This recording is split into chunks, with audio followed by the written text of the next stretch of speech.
Добро вечер, почитувани гледачи. Нашиот стандарден термин сабота на крајот од Централниот дневник, во кој издвојуваме минути за најновите случувања на домашната културна сцена. Изложбата Знајни и незнајни македонски херои од авторот Виктор Јаневски е поставена во Музеот на македонската борба за самостојност. Изложбата се состои од 30 цртежи од истакнати личности кои оставиле длабока трага во борбата за ослободување и создавање на македонската државност.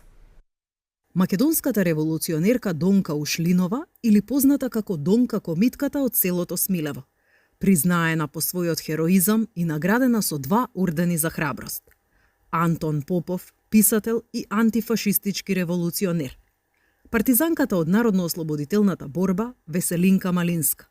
Командантот од ЈНА Петар Пепелјуговски, велешките гемиџии, членови на комитски чети и други знајни и незнајни македонски херои, се дел од истоимената изложба на магистер Виктор Јаневски, што е поставена во холот на Музеот на македонската борба за самостојност. Идејата за оваа изложба авторот ја црпел од, како што вели, историските факти за кои малку се знае и малку се зборува.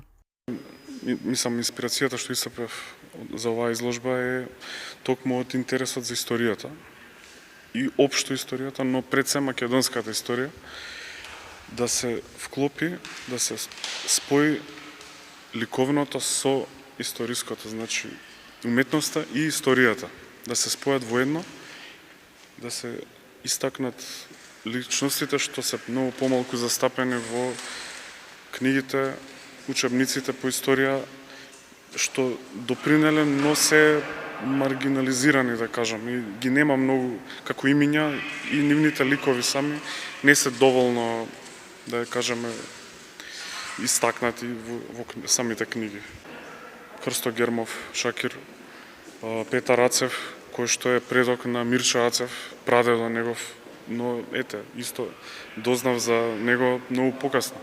Тука го имаме Манданата, позната личност од филмот Мистон. Гемиџиите се овде, горе ги имаме Васила Джиларски, Миша Развигоров, едни истакнати личности.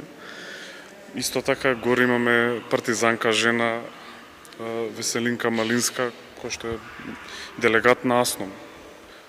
Владимир Полежина, Лазар Соколов. Така да тие ми беа многу значајни, онака и инспиративни како ликови за цртање, но и битни во историскиот контекст на Македонија.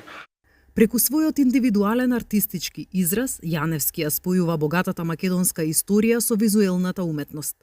Публиката има можност да види околу 30 цртежи на истакнати личности од 18 до 20 век, кои оставиле длабока трага во борбата за ослободување и создавање на македонската државност.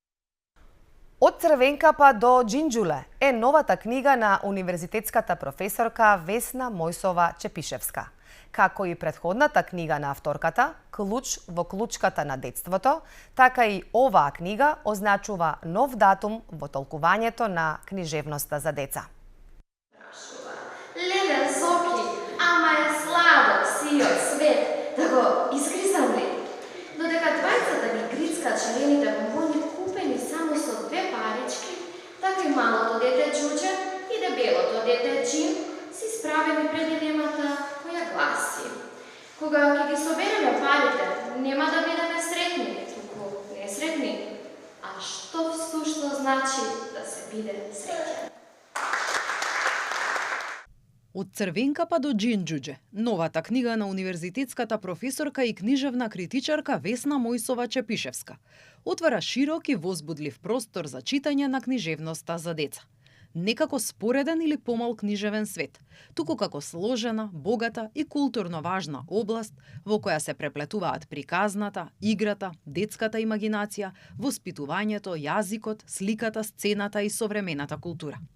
Делото може да се чита како мала историја, но и како вовед во теоријата и поетиката на книжевноста за деца, со јасна свест дека книгите за најмладите читатели не се само прв допир со литературата, туку и прв допир со светот, со вредностите, со стравовите, со радоста и со фантазијата.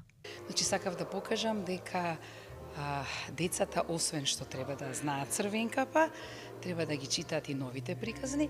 Впрочем, Джинџуџе е роман на Ермислав Азановски, кој што минатата година ја доби наградата Оливера Николова. И ете, тоа беше моето патување. Мислам дека оваа книга може да биде корисна за многумина, да биде корисна не само за наставниците, за студентите, бидејќи студентите кои што го слушаат предметот книжевност за деца можат од неа да научат, но ја ја препорачувам топло и за секој родител и за секој возрастен, бидејќи детето во себе не смееме никогаш да го изгубиме. Ако сме го изгубиле, а еве можност да го најдеме преку оваа книга, од Црвенкапа до Джинџуџе. Професорке, што вели вашето искуство? Колку денешните деца сакаат да читаат домашна литература? Па, се зависи од пристапот на наставниците. Затоа што еве вчера бев на една завршна приредба во Основното училиште Браќа Миладиновци. Тоа беше завршна приредба на петоделенчињата. Изворедни перформанси направија на прочитани лектири од пето оделение. Едното оделение работеше на Гоце Делчев, другото на Пипи Долгиот чорап и третото на Мери Попинс. Јас бев воодушевена.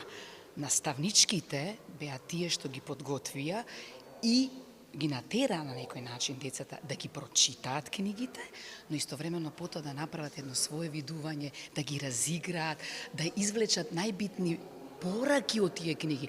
Така што не можеме да ги оставиме сами децата. Ние сме тие што треба да им дадеме вистински патоказ.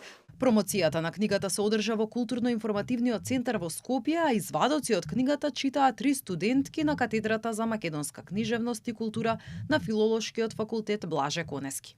Книгата од Црвенкапа до Джинџуџе е во издание на Панили.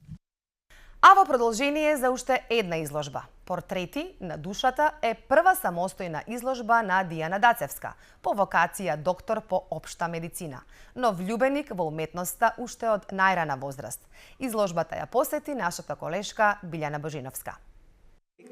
Работам интуитивно, никогаш комбинирам и реалистични елементи и апстрактни елементи, со тоа што телото и лицето не се прикажани како реално, него може да бидат издолжени вратови, издолжени фигури, издолжени, но сепак сето тоа се чувствува што сакам да кажам преку бојата, преку емоцијата, преку линијата. Значи, тоа е внатрешната состојба, тоа е фигуративен абстрактни. Што сакам да кажам јас од внатре? Значи, тоа е фигуративен абстрактизам.